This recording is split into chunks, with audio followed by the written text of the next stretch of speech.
এবার নিজ দেশেই প্রতিরোধের মুখে ভারতের মিডিয়া ও কিছু রাজনৈতিক নেতার বাংলাদেশ বিরোধী কর্মকাণ্ড, বিশেষ করে পশ্চিমবঙ্গের কয়েকটি মিডিয়ার অপপ্রচার ও বিজেপি নেতার লাগামহীন বক্তব্য রাজনৈতিক হাতিয়ার হিসেবে দেখছেন ভারতীয়রাই। রাজনীতি শক্ত করবার জন্য এই কারণেই শুভেন্দুবাবু লাফালাফি করছে। এদিকে বাংলাদেশের সংখ্যালঘু নির্যাতনের ভুয়া খবর ও ভিন্ন ঘটনাকে হিন্দু নির্যাতন হিসেবে দেখানো, আগস্টে এই মিথ্যা প্রমাণিত হয়েছে এমন ভিডিও এখনো প্রচার করছে ভারতের কিছু গণমাধ্যম। উপদেষ্টা জাতীয় সংলাপের ডাক দিয়েছিলেন। মূলত সেখানে তিনটি বিষয়ের উপরে সবার বক্তব্য জানতে চেয়েছেন এবং মতামত জানতে চেয়েছেন। প্রথমত, আমাদের প্রতিবেশী রাষ্ট্র ভারতের বিভিন্ন গণমাধ্যমে বাংলাদেশ নিয়ে যে ধারাবাহিক অপপ্রচার এবং প্রোপাগান্ডা চালানো হচ্ছে, সেটা মোকাবেলায় আসলে আমাদের করণীয় কি। উপদেষ্টা বসেছেন, এটা একটা চমৎকার পদক্ষেপ ছিল যে ছবিটা আমাদের সামনে এসছে।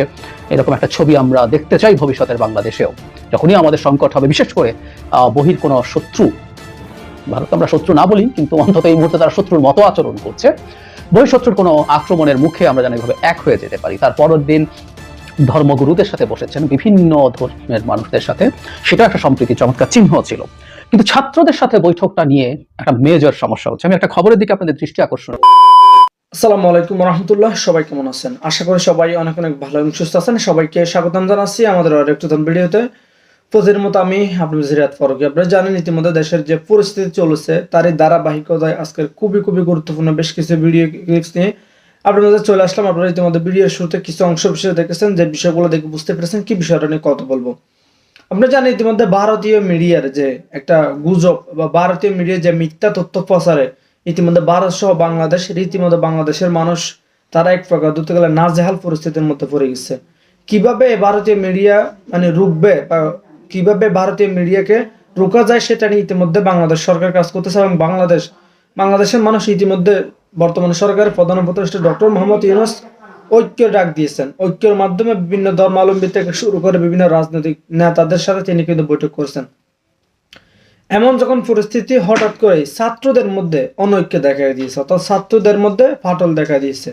বর্তমান যে সমন্বয়ক রয়েছেন তাদের মধ্যে কেন হঠাৎ করে ফাটল দেখা দিয়েছে, এই বিষয়টা নিয়ে জাহিদ ভাই খুবই গুরুত্বপূর্ণ কিছু কথা বলেছেন, তার সে বক্তব্যটাও আপনার মধ্যে তুলে ধরবো। অন্যদিকে বর্তমানে ভারতের যে মিথ্যা তথ্য প্রচারের পাশাপাশি বাংলাদেশের যে চলমান পরিস্থিতি সেটা নিয়ে বিভিন্ন বেশ কিছু মন্তব্য করছেন এবং এই প্রসঙ্গে একটা প্রতিবেদনও দেখবো। বুঝতে পেরেছেন আজকে ভিডিওটা অনেক গুরুত্বপূর্ণ। এক মুহূর্ত না একটু লাইক দিয়ে সবাই ভিডিও ধৈর্য সহকারে দেখুন। আমরা একটু ভিডিও ফুটেজের মাধ্যমে একটু বিস্তারিত দেখে আসবো।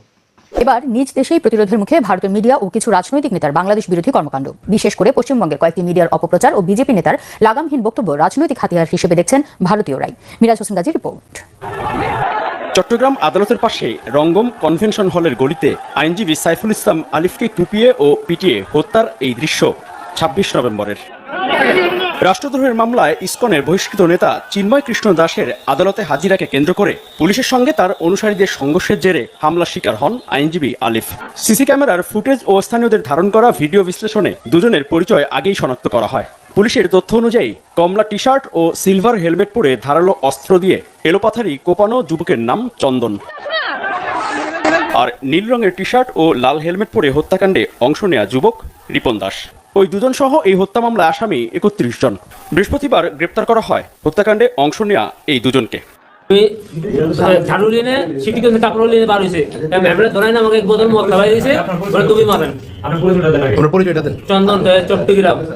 আইনজীবী আলিফ হত্যায় অংশ নেয়া বেশিরভাগ আসামি পাশের সেবক কলোনি বা সুইপার কলোনির বাসিন্দা বলে জানিয়েছেন চট্টগ্রামের পুলিশ কমিশনার। হরিজন পল্লী থেকে ম্যাক্সিমাম বেশিরভাগই, যে সেখান থেকে 7 জনকে অ্যারেস্ট করা হয়েছে হত্যাকাণ্ডে সরাসরি জড়িত থাকার সন্দেহে। অন্যদিকে আইনজীবী আলিফ হত্যাকাণ্ড পরবর্তী পরিস্থিতিতে ইসকনের মন্দিরগুলোতে জোরদার করা হয় নিরাপত্তা। এমন পরিস্থিতিতে ভারতের কিছু মিডিয়ায় বাংলাদেশে সাম্প্রদায়িক সহিংসতার অভিযোগ তুলে লাগাতার ভুল তথ্য প্রচার করছে। আর পশ্চিমবঙ্গের বিজেপি নেতা শুভেন্দু অধিকারীর মন্তব্য পরিস্থিতি ঘোলাটে করে তোলে। চালিয়ে যান আর মিনমিন চ্যানেলগুলোকে বাধ্য করুন। মেয়েরা শাখা পলা করতে পারছে না, চিন্ময় প্রভু লইয়ার পাচ্ছে না, মাথার সিঁদুর দেওয়া যাচ্ছে না। না দিলে বাংলাদেশ ডেপুটি হাই কমিশনেও বিক্ষোভ হবে। পশ্চিমবঙ্গের কয়েকটি জায়গায় বিক্ষোভ হয়, উগ্রবাদীদের হামলা ভাঙচুরের শিকার হয় আগরতলায় বাংলাদেশের সহকারী হাই কমিশন।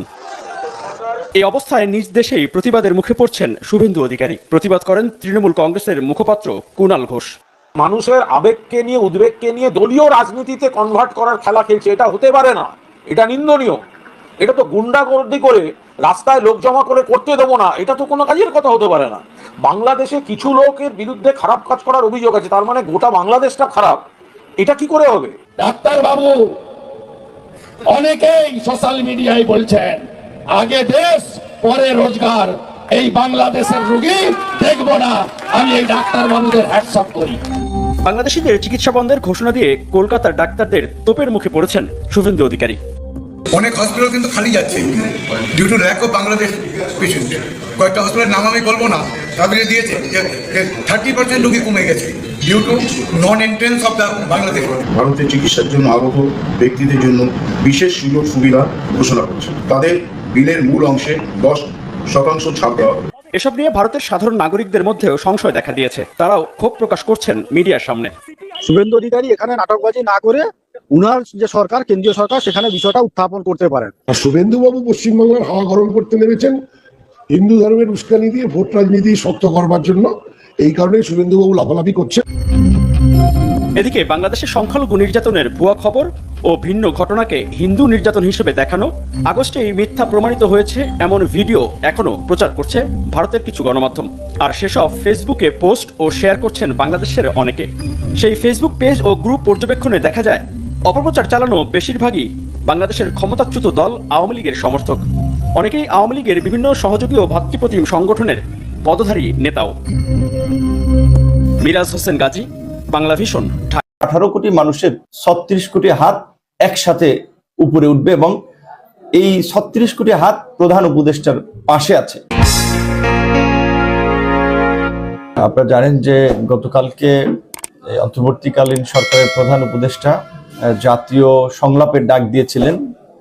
মূলত সেখানে 3টি বিষয়ের উপরে সবার বক্তব্য জানতে চেয়েছেন এবং মতামত জানতে চেয়েছেন। প্রথমত, আমাদের প্রতিবেশী রাষ্ট্র ভারতের বিভিন্ন গণমাধ্যমে বাংলাদেশ নিয়ে যে ধারাবাহিক অপপ্রচার এবং প্রোপাগান্ডা চালানো হচ্ছে, সেটা মোকাবেলায় আসলে আমাদের করণীয় কি। দ্বিতীয়ত, বাংলাদেশের 2টি উপ হাই কমিশন কলকাতা এবং আগরতলায় হামলা সহ বাংলাদেশের পতাকায় আগুন দেওয়া, স্পষ্টতই এটি ভারতের পক্ষ থেকে একটি সংঘাতের উস্কানি। এবং এর আগেও আপনারা দেখেছেন যে বাংলাদেশে সংখ্যালঘুদের উপরে নির্যাতন হচ্ছে। এ ধরনের মিথ্যা প্রোপাগান্ডা এবং অপপ্রচার করে বাংলাদেশে একটা সাম্প্রদায়িক দাঙ্গা লাগানোর জন্য ভারতের বিভিন্ন ধরনের তৎপরতা লক্ষ্য করা গেছে। বিশেষ করে বিতর্কিত একজন ধর্মীয় নেতা, ইসকনের নেতা চিন্ময় দাসের গ্রেপ্তারকে কেন্দ্র করে ভারতে বাংলাদেশের চট্টগ্রামের আদালতে একজন আইনজীবীকে হত্যার মতো একটি ঘটনা ঘটেছিল, যেটি একটি হিন্দু মুসলিম দাঙ্গা লাগানোর একটি অপচেষ্টা ছিল। তো এই ভারতীয় গণমাধ্যমে অপপ্রচার, প্রোপাগান্ডা এবং এই সাম্প্রদায়িকতা, যে বিশেষ করে ভারতের উস্কানি, সংঘাত সৃষ্টিতে এবং সাম্প্রদায়িকতা, এই দুটো পরিস্থিতি কিভাবে মোকাবেলা করা যায় সেটা নিয়ে রাজনৈতিক দলগুলোর অভিমত। এবং একই সাথে 5ই আগস্ট, বিশেষ করে 5ই আগস্টের পূর্বে যে ছাত্র এবং বিভিন্ন শ্রেণী পেশার নাগরিকদের সমন্বয়ে যে একটা গণ আন্দোলন গড়ে উঠেছিল, যেই আন্দোলনে ভারতের মদতপুষ্ট ফ্যাসিবাদী শাসক শেখ হাসিনা পালিয়ে যেতে বাধ্য হয়েছিল, এই যে একটা জাতীয় ঐক্য তৈরি হয়েছিল 5ই আগস্টের পূর্বে, সেই জাতীয় ঐক্য পরবর্তী অবাধ, সুষ্ঠু, নিরপেক্ষ নির্বাচন না হওয়া পর্যন্ত এবং বাংলাদেশের ভবিষ্যতের জন্য এই জাতীয় ঐক্যের প্রয়োজন। আমাদের রাজনৈতিক মত পথের পার্থক্য আছে, চিন্তার ভিন্নতা আছে, কিন্তু দেশের স্বাধীনতা, সার্বভৌমত্ব, জনগণের স্বার্থে কিন্তু আমাদের এক অভিন্ন অবস্থান থাকে। তো সেই ক্ষেত্রে এই যে চলমান পরিস্থিতি এবং আগামীতে এই জাতীয় ঐক্য ধরে রাখা যায় কিভাবে, এই 3টি বিষয়ের উপরে আলোচনা হয়েছে। সেখানে সমস্ত রাজনৈতিক দলই কিন্তু মৌলিক বিষয়ে পরিষ্কার বার্তা দিয়েছে যে বাংলাদেশ একটি স্বাধীন এবং সার্বভৌম রাষ্ট্র। কাজে এই রাষ্ট্রের স্বাধীনতা, সার্বভৌমত্বের উপরে আঘাত আসে যে কোনো পরিস্থিতি মোকাবেলায় 18 কোটি মানুষের 36 কোটি হাত একসাথে উপরে উঠবে এবং এই 36 কোটি হাত প্রধান উপদেষ্টার পাশে আছে। দ্বিতীয়ত, যেহেতু আমরা দুটো একেবারেই নিকটবর্তী দুটো রাষ্ট্র, বাংলাদেশের যেমন নিরাপত্তা এবং স্থিতিশীলতার প্রশ্নে ভারতের প্রয়োজন আছে, ভারতেরও কিন্তু তাদের নিরাপত্তা এবং স্থিতিশীলতার প্রশ্নে বাংলাদেশকে প্রয়োজন আছে। বিশেষ করে বাংলাদেশের চেয়ে কিন্তু ভারতের প্রয়োজনীয়তাটা এখানে বেশি, কারণ ভারতের যে প্রতিবেশী অন্যান্য রাষ্ট্রসমূহ তথা দক্ষিণ এশিয়ায় ভারতের কিন্তু একটাও বন্ধু রাষ্ট্র নেই। সবার সাথেই কিন্তু ভারতের একটা বলা চলে বৈরিতা, কারণ ভারতের বিশেষ করে এই গত আপনার এক যুগের যে এই মোদী সরকারের বা বিজেপির যে উগ্র হিন্দুত্ববাদী শাসন, এই শাসনের ফলে খোদ ভারতেই হচ্ছে আপনার নানান ধরনের দাঙ্গা হাঙ্গামা লেগেই আছে। এবং পৃথিবীর একেবারে সভ্য সমাজে ভারত এই যে গুজব এবং অপপ্রচার চালানোর পাশাপাশি সেখানে যে মুসলমান সহ শিখ, জৈন, আপনার বিভিন্ন উপজাতি গোষ্ঠীর উপরে যে নির্যাতন নিপীড়ন উগ্র হিন্দুত্ববাদীরা চালায়, গরুর মাংস বহনের কারণে মানুষকে পিটিয়ে মারে, এই ঘটনাগুলো কিন্তু সারা বিশ্বে জানে। তো এই একটা হচ্ছে ভারতের অভ্যন্তরীণ সংকট, প্লাস হচ্ছে এই যে তাদের উগ্র আচরণ, এইটা প্রতিবেশীদের সাথেও তাদের সুসম্পর্ক নাই, যার ফলে ভারতের বিশেষ করে বাংলাদেশের চেয়ে ভারতের কিন্তু বাংলাদেশকে পাশে রাখাটা ভারতের বেশি প্রয়োজন। সেই জায়গা থেকে রাজনৈতিক দলগুলো পরামর্শ দিয়েছে যে বাংলাদেশ সরকারের পক্ষ থেকে পরিষ্কার জবাব চাইতে হবে, জানতে চাইতে হবে ভারতের কাছে এই যে ভারতের বিজেপির নেতা পশ্চিমবঙ্গের যে শুভেন্দু অধিকারী থেকে শুরু করে আরো যারা আপনার এই যে বাংলাদেশ প্রশ্নে একের পর এক উস্কানি দিয়ে যাচ্ছেন কিংবা বিশৃঙ্খলা তৈরিতে আপনার কাজ করে যাচ্ছেন, এটা কি ভারত সরকারের অবস্থান কিনা এটাও জানতে চাওয়া হবে। যদি ভারতের এটা অবস্থান হয় তাহলে স্বাভাবিকভাবেই আপনার সেই ক্ষেত্রে বাংলাদেশের কৌশল নির্ধারণ করা হবে। এই দক্ষিণে এশিয়াতে একটা রাষ্ট্রের সাথে ভারতের সুসম্পর্ক নাই, কাজে ভারত ব্যতীত বাকিদেরকে ঐক্যবদ্ধ করা, যার যার স্বাধীনতা, সার্বভৌম এবং জাতীয় স্বার্থের প্রশ্নে দক্ষিণ এশিয়ার আঞ্চলিক সহযোগী সংগঠন সার্ককে শক্তিশালী করা, এবং একই সাথে এই যে ভারতীয় মিডিয়ায় যে ধারাবাহিকভাবে অপপ্রচার এবং প্রোপাগান্ডা একটা সংঘবদ্ধভাবে চালানো হচ্ছে, এর বিপরীতে বাংলাদেশের নাগরিক থেকে শুরু করে প্রবাসী বাংলাদেশি যারা বিভিন্ন দেশে আছে, ছড়িয়ে ছিটিয়ে আছে, সোশ্যাল মিডিয়া থেকে শুরু করে মেইন স্ট্রিম মিডিয়ায় কিভাবে তাদের এই অপপ্রচারের একটা সঠিক তথ্যভিত্তিক জবাব দেওয়া যায়, এবং বাংলাদেশে বিদেশি মিডিয়াগুলোকে আমন্ত্রণ করে এখানে যে সংখ্যালঘুদের উপরে হামলা চালানো হচ্ছে না, অপপ্রচার চালানো হচ্ছে না, তাদের উপরে কোনো নির্যাতন করা হচ্ছে না, যে কিছু ঘটনা ঘটছে এটা সম্পূর্ণ রাজনৈতিক, আওয়ামী লীগের প্রশ্রয় থেকে কিংবা আওয়ামী লীগের পরিচয়ে যে সমস্ত হিন্দু নেতারা বিরোধী দল এবং ভিন্ন মতের উপরে গত 1.5 দশক অত্যাচার, নির্যাতন, নিপীড়ন চালিয়েছেন, জমি দখল করেছেন, মানুষকে মামলা দিয়েছেন, এলাকা ছাড়া করেছেন, জনক্ষোভ তাদের উপরে পড়েছে। সেখানে তাদের সাথে কোথাও কোথাও কিছু ঘটনা ঘটছে যেগুলো রাজনৈতিক, কোনো সাম্প্রদায়িক কিংবা ধর্মীয় দৃষ্টিকোণ থেকে ঘটনাগুলো ঘটছে না। এইগুলোর একটি সঠিক প্রচার এবং ন্যারেটিভ এখান থেকে প্রচার করা, এই সমস্ত বিষয়গুলো আলোচনা হয়েছে। বিশেষ করে গণ অধিকার পরিষদের পক্ষ থেকে আমরা একটা সুস্পষ্ট প্রস্তাবনা দিয়েছিলাম যে এই সরকার, আপনি দেখবেন যে বিএনপির সর্বোচ্চ নেতা জনাব তারেক রহমান তার একাধিক বক্তব্যে উল্লেখ করেছেন যে এই সরকার আমাদের সরকার, আমাদের সকলের সরকার, এই সরকারকে ব্যর্থ হতে দেওয়া যাবে না, এই সরকারকে ব্যর্থ করার জন্য দেশি বিদেশি নানান ধরনের ষড়যন্ত্র অপতৎপরতা চলছে।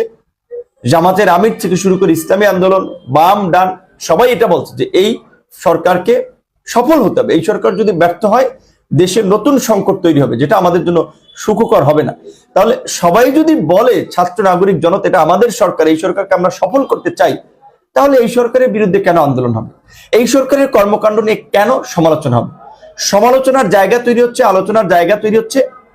সবাই বলছে যে সরকার আমাদের সরকার, কিন্তু সরকার সবাইকে নিয়ে গঠিত হয় নাই, যার ফলে সবার ভয়েস এবং চিন্তা ভাবনাটা এই সরকারের কর্মকাণ্ডে প্রতিফলিত হচ্ছে না।